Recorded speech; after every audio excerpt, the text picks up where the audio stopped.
Happy New Year, everybody, and welcome back to Sounds Like a Drum, episode 43 and the very first one of 2019.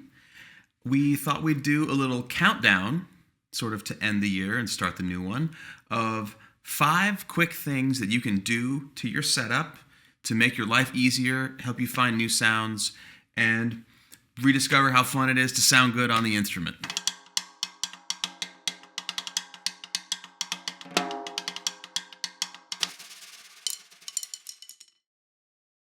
We have talked about a lot of topics over the last most of a year. It can seem daunting. Looking back on it, it looks that way even for me. It's a lot of information. But in just a sort of condensed little moment, at the start of this year, we were thinking about almost like New Year's resolutions, the things that we could do to sound better, play better, and just in general do our job better going forward into the new year. So today, it's sort of a top 5 countdown of little things you can do to your setup and your sound to make things easier, make them sound better.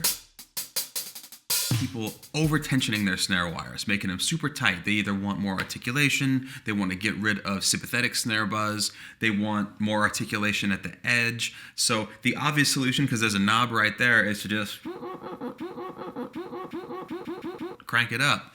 And all that really does to us is completely gut any chance of there being tone in the drum. Where I'm sitting, especially if I play at a medium volume, it doesn't actually sound that bad. But if I go super low, I hear the tone of this head before I hear the wires as like a sort of a boing.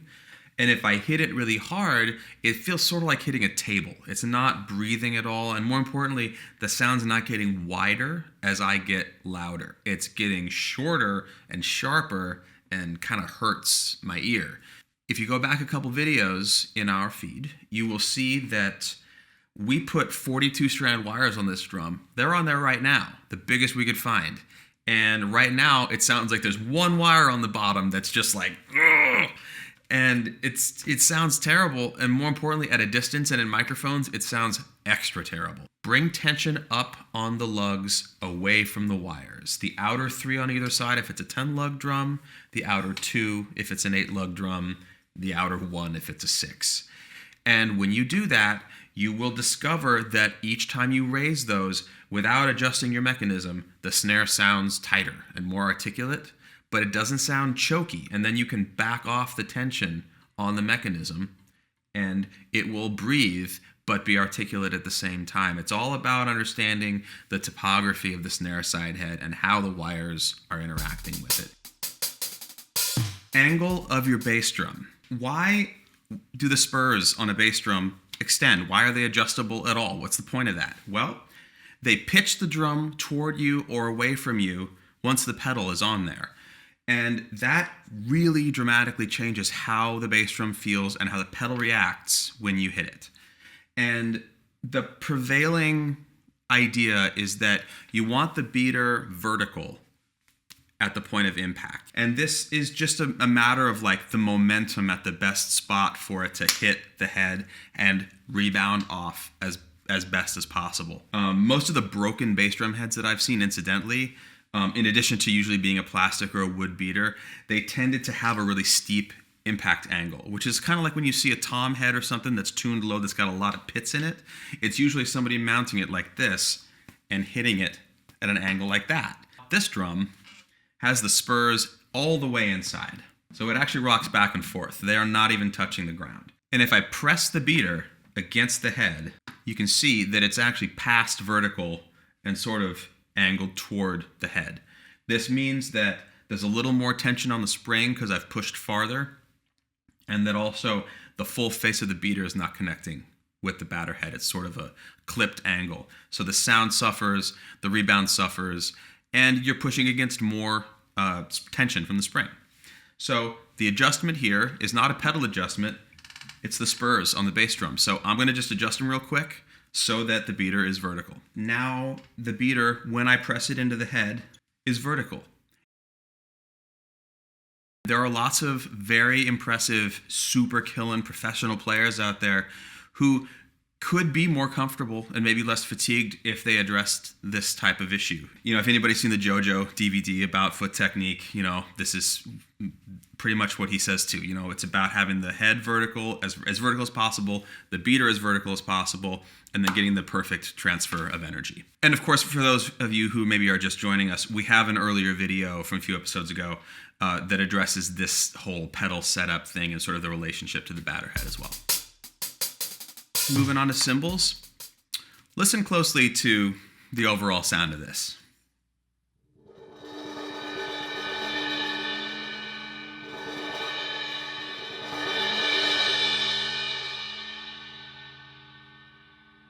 It sounds almost like there's a crack in the cymbal. There's something's clacky going on, but the cymbal's fine. It's totally intact. Let's listen to this really quick.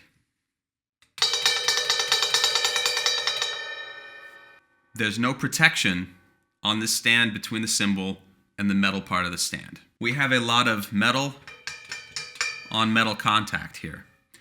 And if you've ever seen a cymbal that's keyholed, which is to say there's a sort of straight line bored away from the center hole, that is from no sleeves. And probably also an older stand where the teeth went all the way down to where the cymbal is. So when it goes like this, it works just like a file, smoothly and cleanly chewing a big hole out of the center of your cymbal. That is a bummer, especially if you leave your cymbals on your kit for a long time and don't know what's happening because the felts are in the way.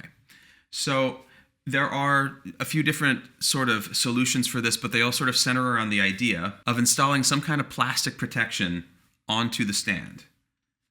Many stands have a metal washer at the bottom, felts, and a sleeve like this that goes around here, and then the felts live around this, and the cymbal bumps up against that instead. That's one solution. There are also others where you can add a plastic washer beneath, or my favorite, which is easily purchasable online. These are Yamaha cymbal sleeves, and the nifty thing about Yamaha cymbal sleeves is they are actually threaded on the inside so that they screw down onto the stand. And this means that when you remove your cymbals from the kit, this is never going to come off by accident and roll away. And then you can just put your felts on top of that, put your cymbal back on, and be good to go.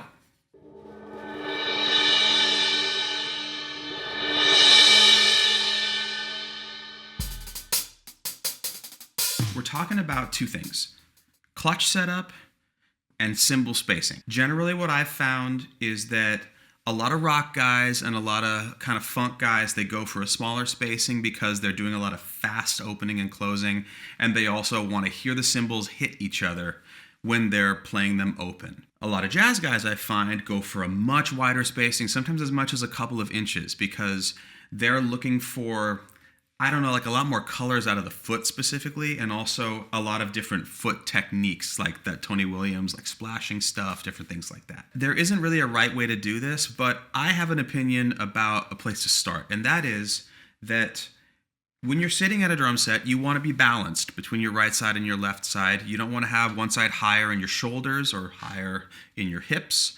And if your feet are on two pedals, to me it stands to reason that the pedals should be at the same height when your feet are resting on them. So what I do when I sit down at a drum set, whether it's mine, a backline kit, my friend's kit, whatever it is, I set my foot on the bass drum pedal such that it's touching the batter head. Then I adjust the clutch so that when the hi-hat's closed and the bass drum beater is pressed into the head, the fronts of my feet, my toes, are at the same height. Now, if I do that on a normal bass drum pedal and I only have like a half-inch gap in the hi-hat cymbals, my hi-hat foot is higher than my bass drum foot when they're in the closed position. And that makes me feel crooked and kind of awkward. And for me, that was kind of a big surprise. I didn't really realize that was going to be such a big deal.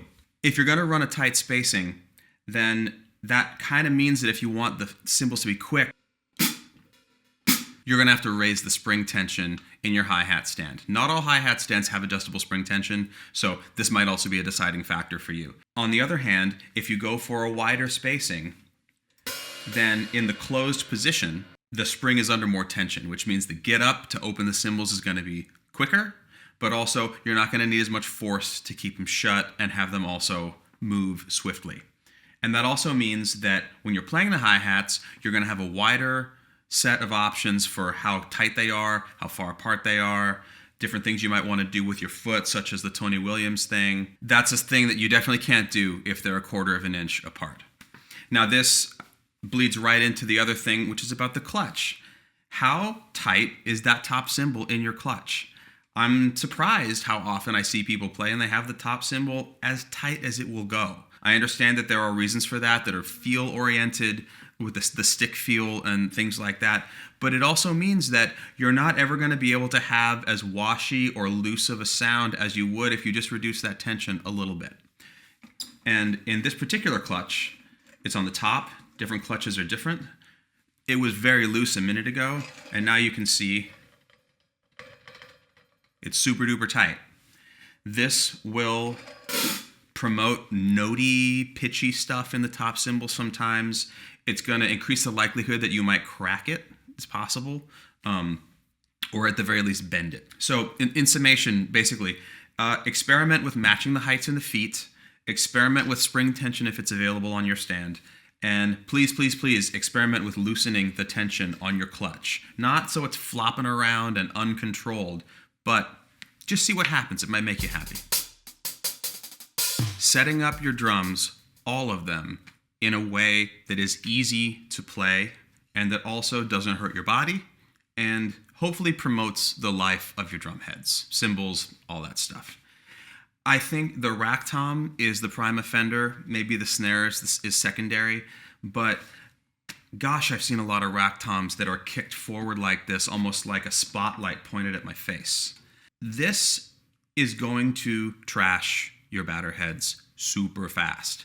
And the reason it's going to do that is because of the surface area that is going onto the head when you attack it. If, as I see a lot of people do, you're playing this drum like it's flat, but you're actually hitting at this oblique angle, every one of those hits is concentrating all that force into the very tip of the stick and driving it into the head at that oblique angle, which is why you see heads with those almost like moon comet divots in it.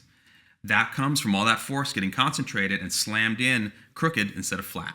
This is also going to be hard on your body because some of that would come out as rebound if you were hitting it flat. And if you're hitting it this way, you don't get much rebound at all. You can test this at home. Set your tom like this and hit it at an angle like that, and then flatten it out and hit it flat. All of a sudden, you can play doubles on your tom. Crazy. The other thing about this too is that there are a lot less tones I can get out of a drum that's kicked this way. I can't do short rim shots, long rim shots. It's basically hit it in the center or off center, but it's basically all the same thing. This also, I think, in my experience anyway, goes along with people who sit super low, because this is a little bass drum, but if you have a 22 or a 24 and the toms are mounted on the bass drum, they're way up in the air, so you have to turn them toward you. And my solution to that is to sit higher. You know, there's nothing wrong with sitting higher. It might feel weird, it might feel awkward, but a lot of the guys I know that particularly play super aggressive music, they do sit a little bit higher because it actually gives them more force from gravity and less binding in the hip flexors and the shoulders. They can really lean into it, anywhere from Virgil Donati, Dave Elitch. There's lots of guys that are just like smashers that do that stuff. It's not just, jazz guys or whatever. And this is my opinion. Your results may vary, but I find this to be true. Any part of the drum set, where I want it is to where it's comfortable for me to hit it flat. Whatever the stroke is, the way that I personally play, I adjust things so that the way I hit them is going to be flat. So, for instance, with this rack tom, I'll loosen the adjustment, look at it, think about where my resting spot kind of is. That feels all right. Reach up, adjust it. I might be able to lower the drum at this point or something like that if I want to, or raise it up a little bit. But the idea is that without contorting my body at all, just this motion comes flat to the drum. I know that people are trying to avoid hitting rims, and that's why they do that extreme angle sometimes. So you might have to lower it down a little bit, sit a little bit higher, maybe just adjust your technique. Some guys' stuff is like pretty high. If you ever watch Todd Zuckerman, like his snare is like a table in front of him. It's crazy, but he is adjusted to that, plays super hard, super loud, and has just a beautiful sound. So basically, this goes for rack toms, floor toms. I feel similarly about the cymbals. If you've ever seen somebody move effortlessly around their kit, it tends to follow that they don't have to make huge adjustments from one thing to the next. Just take the time to figure out these things, both for sound and just for the physicality of playing it. And I think it's really going to make things easier and hopefully just make you feel better about your playing in the new year. All right, I hope you enjoyed that little recap and jump into 2019. I'm going to go practice, and I hope you do too. Practice your tuning as well, and we'll see you soon. Please like, comment, and subscribe, and please let everybody know that we're doing this and that we're happy to share this information with you.